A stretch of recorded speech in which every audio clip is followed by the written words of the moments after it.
Un document consacré cette semaine au service civique et son créateur qui vient de déguster un peu de châtaigne mais qui, ça y est, peut parler, est avec nous aujourd'hui. Bonjour Martin Hirsch. Bonjour. Vous dirigez depuis plus de 2 ans l'agence du service civique, on va en parler. On vous reçoit aussi parce que vous venez de publier, on va me l'apporter le livre, ne vous inquiétez pas, La lettre perdue, qui est un livre très personnel sur les origines et les moteurs de votre engagement. On rappelle également que vous êtes à l'origine du RSA, que vous avez dirigé Emmaüs France. Avant de discuter avec vous, on va regarder le dernier épisode avec ces jeunes qui effectuent donc leur service civique dans l'association Les Enfants du Canal pour venir en aide aux sans-abri. C'est un grand jour pour Romain. Hier, Rachid, qui vit dans la rue depuis des années, a accepté de le suivre aux urgences et aujourd'hui, il lui réserve une surprise qui récompense tous les efforts du jeune homme. Au terme de leur mission, vous allez le voir, beaucoup de jeunes y voient plus clair sur le sens qu'ils veulent donner à leur vie. Reportage Dorothée Drevon, Éric Pouget, Nathalie Vincenti. Le service civique a été créé pour permettre aux jeunes de 16 à 25 ans de s'investir pour la collectivité en bénéficiant d'une expérience professionnelle. Cette année, 15 000 jeunes se sont engagés dans des associations avec en bandoulière des valeurs altruistes, l'espoir d'une société plus solidaire, mais aussi celui de trouver sa voie. Je suis maître à cure. T'as pas besoin de couper. Je mets le 9 direct et il va aller tomber. Le bus abri des enfants du canal est connu des personnes de la rue. C'est un lieu sécurisé, apaisé, à l'abri des regards et des agressions.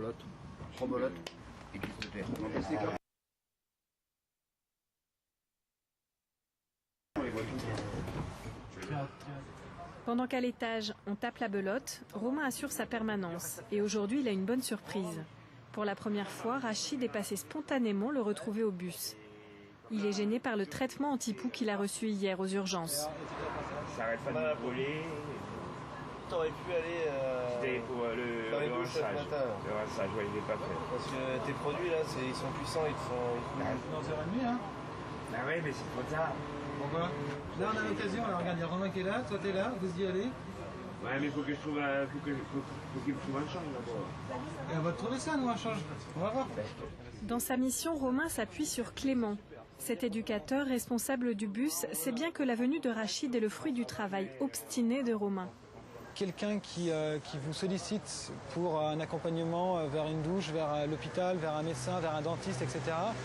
Ça veut dire qu'il prend conscience qu'il a besoin de prendre soin de lui en fait. L'estime de soi est tellement réduite à zéro, à néant, qu'ils prennent même plus soin d'eux-mêmes. Ils prennent même plus de soin au niveau hygiène, mais au niveau santé aussi, ils se laissent complètement dépérir. Donc quelqu'un qui nous sollicite en nous disant est-ce que ça serait possible de m'accompagner pour prendre une douche ou pour aller voir un médecin, machin, on saute sur l'occasion parce qu'effectivement, ça veut dire qu'il y a peut-être quelque chose à accrocher là-dessus. J'étais obligé de t'emmener au bus à chaque fois et puis boum, maintenant tu viens tout seul et ça c'est super. T'as tout fait ton initiative, c'est super, ça veut dire qu'on peut avancer. Au début il fallait prendre par la main, le lever le matin, l'amener au bus et puis c'était très compliqué parce que voilà, il y a toutes les étapes qui étaient ces petits rituels on va dire. Et maintenant là tout de suite,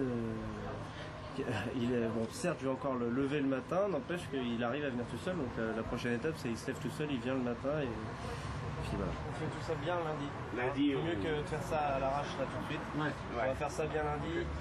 D'ailleurs, je te parle des horaires de lundi. Romain n'est pas un travailleur social professionnel et pour Clément, c'est peut-être ça, l'atout des volontaires du service civique. Ils apportent un œil qui est neuf, un œil qui des fois, nous, en tant que professionnels, nous interroge. Moi, ce que je trouve vraiment intéressant dans la présence des volontaires avec nous, c'est le contact par rapport aux gens. Enfin, ce qu'ils vont amener de plus en termes de contact. Ce qu'ils vont avec, alors pour certains leur expérience, pour d'autres leur naïveté. Enfin voilà, chacun amène un petit peu ce qu'il a et son vécu. Mais voilà, dans le contact, dans l'échange avec les personnes, on va avoir des accroches qui vont être super intéressantes à travailler après en fait. Toute la journée, les habitués passent au bus pour un café, une discussion. Et à l'étage, une assistante sociale les accompagne dans leur demande de papier ou d'hébergement. Tu veux un peu de sucre ou quelque chose? Ouais. Faire un petit carré de chocolat aussi, peut-être. Michael a 20 ans, il a une licence d'histoire. C'est sa dernière semaine de service civique. Il était venu ici juste pour aider, mais sa mission a finalement donné du sens à son propre avenir. J'aurais fait 10 mois. J'étais parti sur 6 mois au départ et j'ai renouvelé. parce que j'avais envie de continuer, ça m'intéressait. On se rend compte des problèmes qu'il y a dans la société actuelle et c'est pour ça aussi que j'ai envie de m'engager, pour voir où sont les causes aussi, donc au-delà de l'aide qu'on peut apporter, aussi d'avoir cette démarche de réflexion et de dire pourquoi est-ce qu'il y en a qui sont là. Lui qui veut devenir journaliste est bien décidé à rendre compte des réalités qu'il a découvertes ici. Quand des journalistes viennent uniquement pendant les périodes de grand froid, alors qu'on sait que les personnes de la rue meurent toute l'année, que le froid n'est pas la première cause de mortalité chez les personnes sans abri. Donc je pense qu'il y a tout un travail de réflexion à faire sur l'attitude de journaliste. C'est pour ça que j'ai envie vraiment de m'investir là-dedans et dans ce secteur.